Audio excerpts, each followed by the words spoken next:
Alright, good day. Today you are in it for a treat. It is the second video of our supply and demand video series. Today we are talking about supply and demand EMA zones, where we will simply also now include the EMA 50 as an additional filter signal giver to filter out zones, to simply see for, again, impulses and imbalance based on these two simple concepts, figuring out supply and demand zones. Today's video is a continuation pretty much of this, with a little bit more sophisticated trading rules, but with so much fun in it actually in the building logics by simply adding one more rule, but a powerful rule, and also the logic. As soon as you grasp it, you will be blown away for any other strategy build-ups in the future once it made click for me in the past by building these kind of loops, what we see here on the charts, which are so powerful to completely control time and price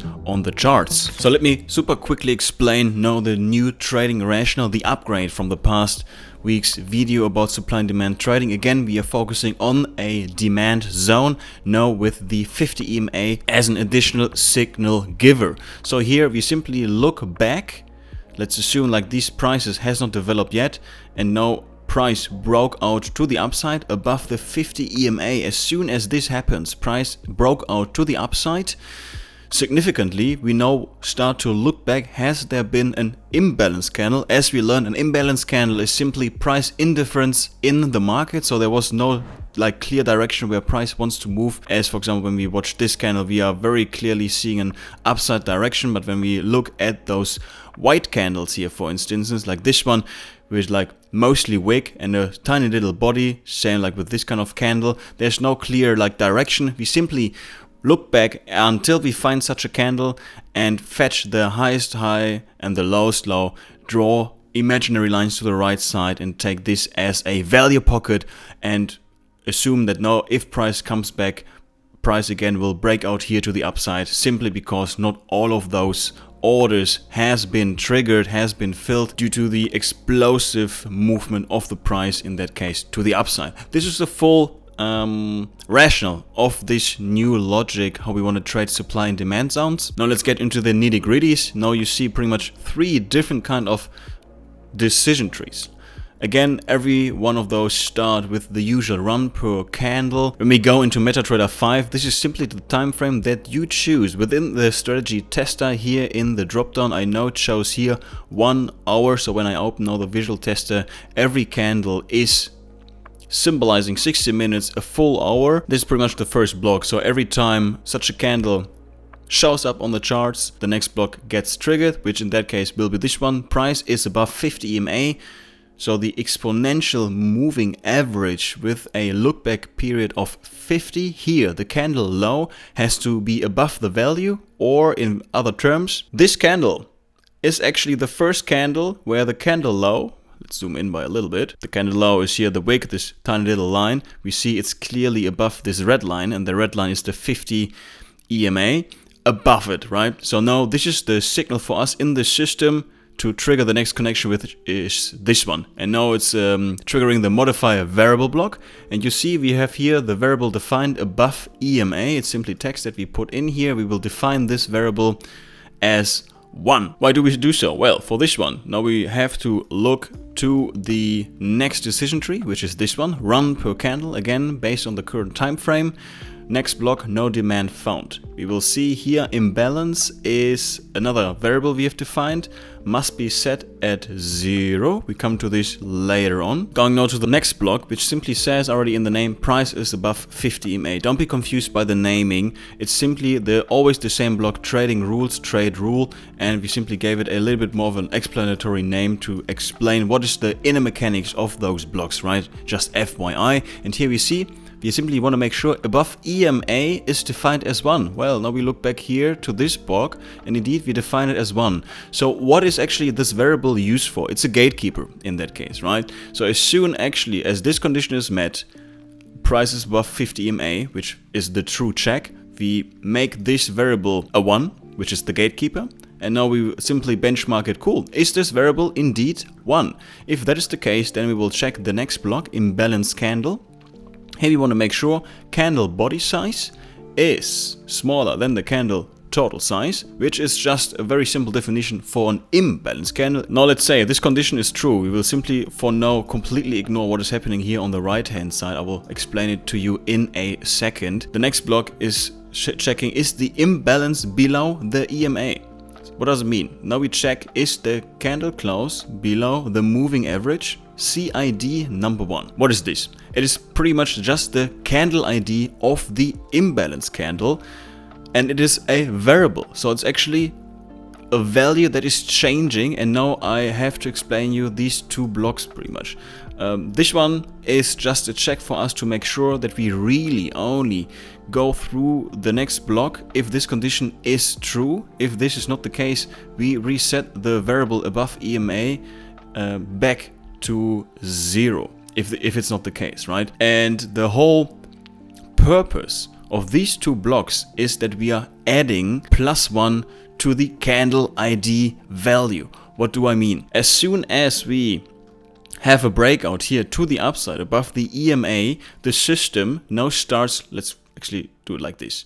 Let's assume all the candles we do not know here on the right hand side. Now this candle is the first one, now has been fully broken out to the upside, right? The lowest low is above the 50 EMA. Now the system starts to count back, right? Now it's looking back. It's like this candle, an imbalance candle, and is it fully below the 50 EMA? No. Is this candle below the 50 EMA? Yes, it is indeed. But is it also an imbalance candle? We can already guess it, eyeballing. It's indeed here. We see the body is bigger than the wick size, so it's not a fully defined imbalance candle. So it's adding +1 on the candle ID. So now we are 1, 2, 3, and now we see also this candle is below the 50 EMA. So exponential moving average plus the candle is completely below it, and the body is much smaller than the total size of the candle. So this is now the signal here in our system, like to stop adding +1 on the candle ID, and we go now to the next block, which is here, store demand imbalance.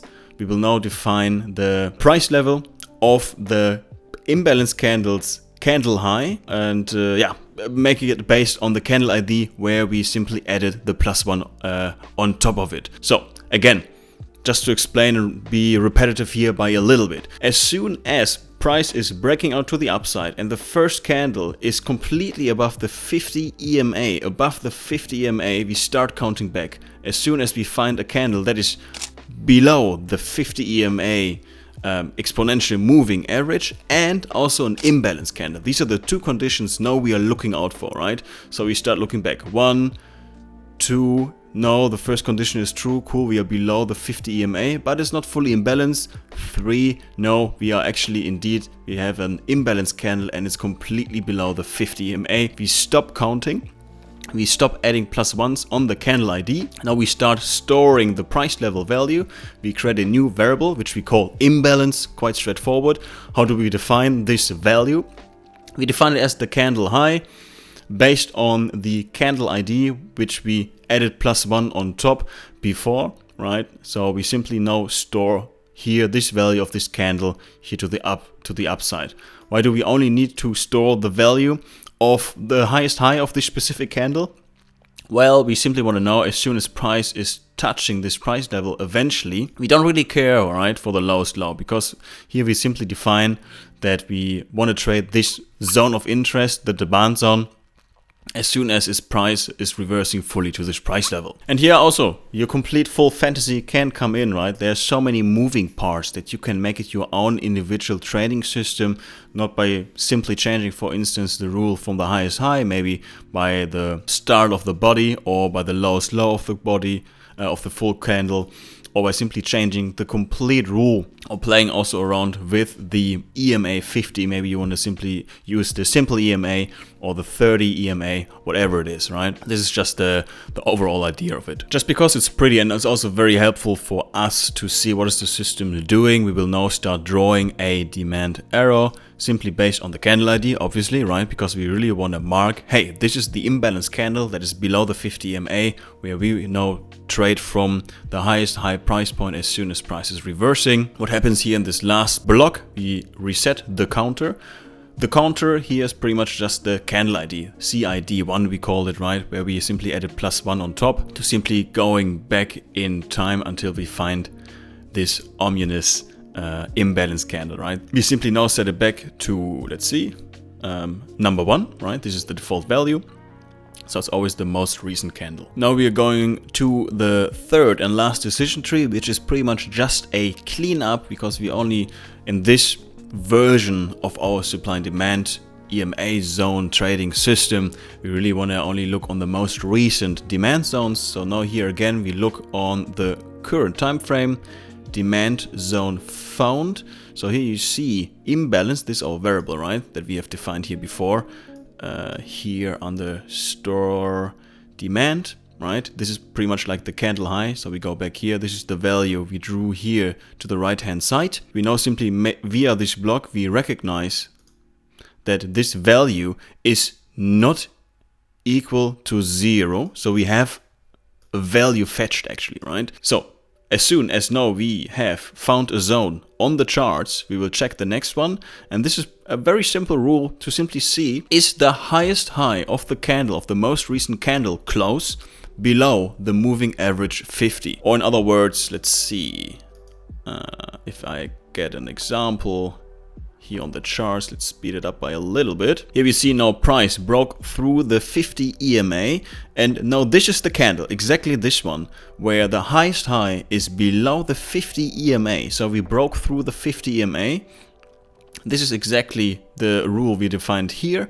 Now it's triggering the last block, pretty much resetting all the variables that we have used in the system, starting here again with the very first decision tree that we have started with, because now we are looking back for the next zone of interest pretty much until price is breaking out to the upside. Let's see if we've, oops, now we found a ton of example, I guess. Let's see. So indeed, like this one, right? We broke out to the upside. Like this one, oops, let's stop it. It's not the cleanest one, right? So this is, for example, already one of the many examples you will see by simply watching the charts with your own eyes. Is this how you would like to trade supply and demand zones? Here in that case, demand zones. Or is this not clean enough for your like sense, right? This is something what you have to do where the legwork, the hustle comes in, so to say. So here we see this is I think the first candle, maybe even already this one, but let's just simply assume this candle is the first candle that is fully above the 50 EMA. Now we start looking back, right? One, is this candle below the 50 EMA? Obviously it's not, right? Is it also an imbalance? Absolutely not. Like the body is much bigger than, right, the total size, right? There's more body than wick. Then +1. Now we see, oh, this one could be indeed an imbalanced candle, and this is probably kind of a visualization inaccuracy in MetaTrader 5, that the actual values, like what we're looking for, is that the candle close is below the 50 EMA.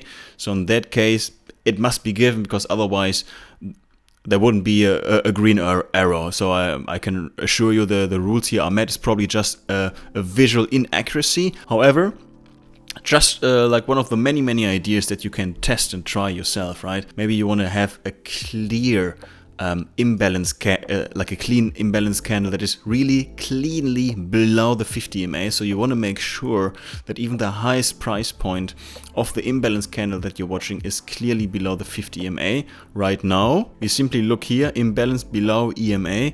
We made it based on the candle close, so not on the candle highest high, which you would have chosen here, candle high.